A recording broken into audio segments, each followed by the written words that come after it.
In the world of AI development, everything is about speed and convenience. As an engineer, you build your code using a million dependency packages. Many of them are trusted in the community that you usually just pip install them as dependencies. You yourself would have used those packages dozens of times in different code bases developed by you. You don't poke into the different packages in detail as long as your build pipeline executes fine without any issues. Not in a million years would you expect that somewhere in that package, hidden in the base64 encoded blob, a credential stealer would wake up and start exfiltrating your API keys, your cloud tokens, your Kubernetes secrets. And the best part, you have absolutely no idea that the exfiltration is happening. Well, that's exactly what happened on March 24th, 2026 with Lite LLM, one of the most popular Python libraries in the entire AI ecosystem. Welcome to Secured by Design, the podcast where we explore how identity and wider cybersecurity shape the foundations of our digital world. I'm Santosh, and in each episode, I'll share insights and practical perspectives on how we can build security into every layer of technology and business, from identity governance and zero trust to the latest in cloud and compliance. Let's dive into what it takes to design security that lasts. Today, we are going deep on this incident that happened within a few days while we are still yet to reload from the Striker incident. But this one is different and more interesting in comparison. What happened? How a trusted security tool became the weapon? Who did it? And most importantly, what you and your organization needs to do right now to stop the next attack before it starts. Let's get into it. What is Lite LLM and why did attackers target it? Before we talk about the attack, let's understand why Lite LLM was such an attractive target.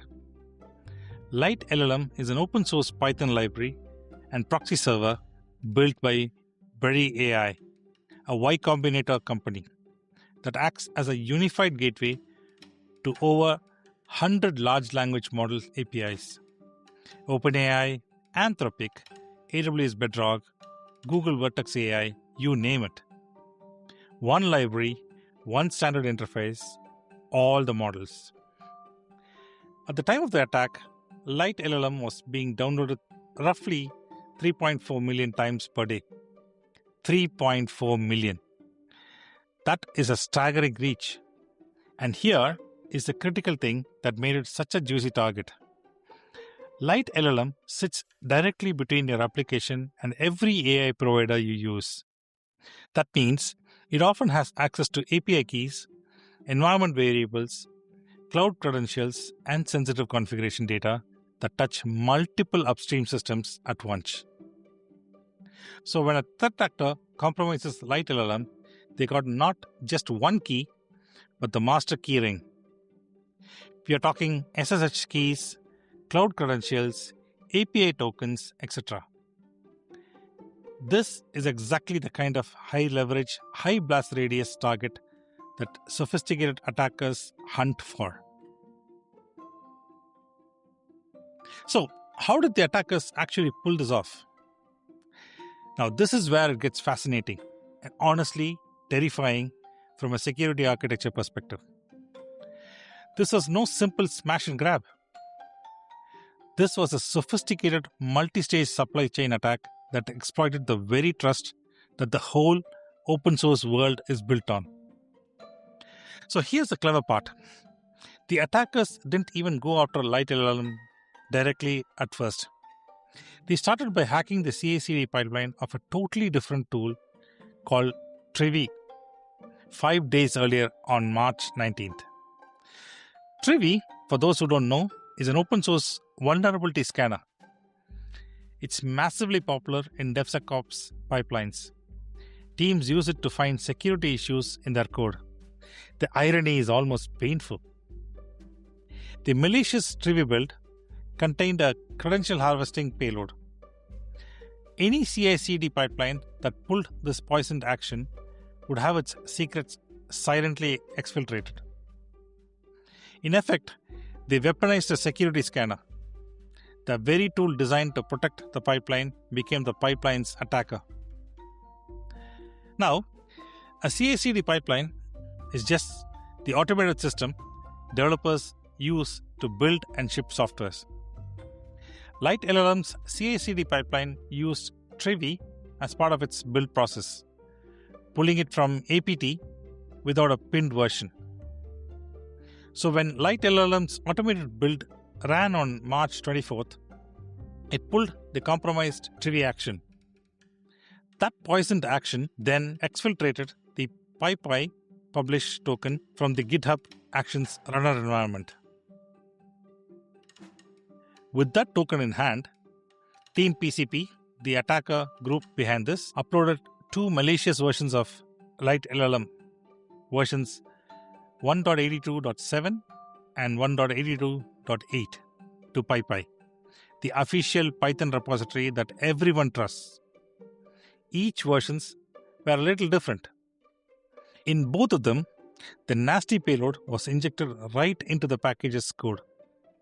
But the second version, 1.82.8, had a much more dangerous and persistent trick up its sleeve. They added this tiny, innocent-looking file with a PTH extension. Now, for those of us who don't live and breathe Python every day, a PTH file is a special kind of configuration file. And what it does is very simple. A PTH file executes automatically every single time you run any Python script. It doesn't matter if you're using LiteLLM in that script or not. Just by installing that malicious package, the malware was armed and ready to run in the background of literally everything you did in Python. So, the crucial part here is that this made version 1.82.8 a persistent threat. The malware wasn't just hiding inside the LiteLLM package anymore. It was now embedded in the Python environment itself. It's a brilliant, devious way for the attackers to make sure that credential stealing code was always running silently in the background. The most insidious part of this attack is that you didn't have to choose to install a LiteLLM to be a victim. In the world of modern software, we rarely install just one package. We install a tree of dependencies. Because LiteLLM is a popular open source utility, it is often a transitive dependency for thousands of other AI frameworks and third-party chatbot interfaces. If you install a trendy new AI library that requires LiteLLM as a background requirement, your package manager would have silently pulled the malicious version into your machine. The malicious versions were live on PyPy for approximately 3 hours before PyPy quarantined the package. 3 hours. With 3.4 million daily downloads, you can imagine the exposure window. The alarm was first raised not by a security team or a CM, but by an engineer at a company called Future Search, who loaded the package as a dependency via a Cursor MCP plugin and noticed his machine going haywire. A bug in the malware code kept spawning more and more processes, and hence the reason for its accidental discovery by this engineer. Let's talk about what the malware actually did when triggered. It was a comprehensive credential harvester that was designed to just vacuum up everything of value. And we're talking SSH keys, cloud provider credentials like AWS access keys, GCP, application default credentials, Azure tokens, and then it also stole Kubernetes configurations and secrets, API keys from env files and environment variables, database passwords, even sensitive data from your files. There are even some unconfirmed reports that it was looking for crypto wallets. Alright, now let's get to the part that matters most. What do we actually learn from this? I want to give you 5 concrete takeaways. Lesson number 1. Trusted is not safe. The entire Lite LLM compromise flowed downstream from trusting Trivi, a reputable, widely used open source security tool. Trust must be verified continuously, not assumed once.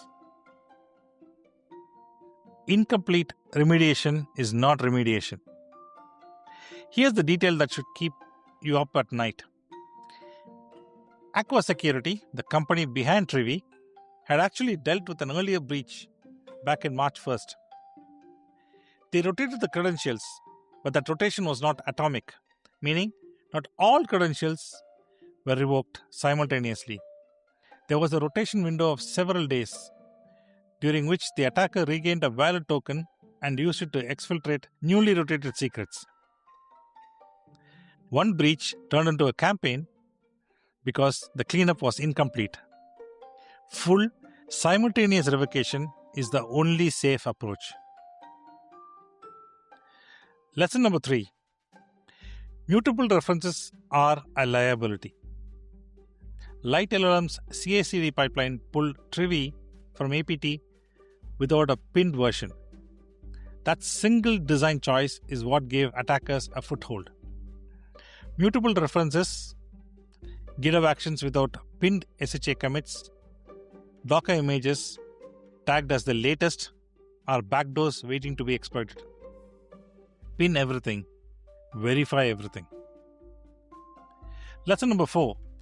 The AI stack is the new attack surface.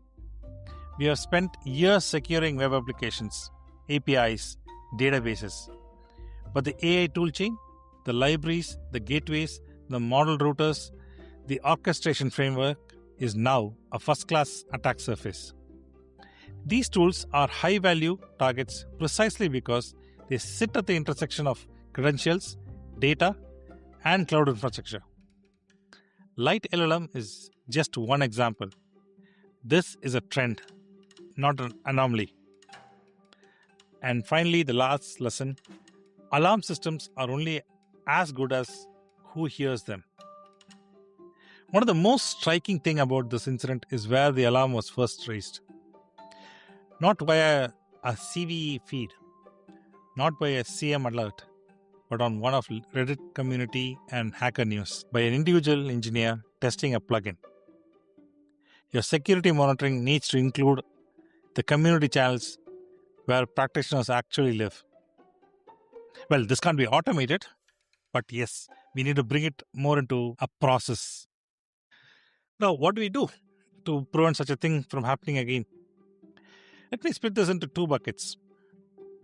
Immediate response if you think you might be affected, and long-term hardening for everyone.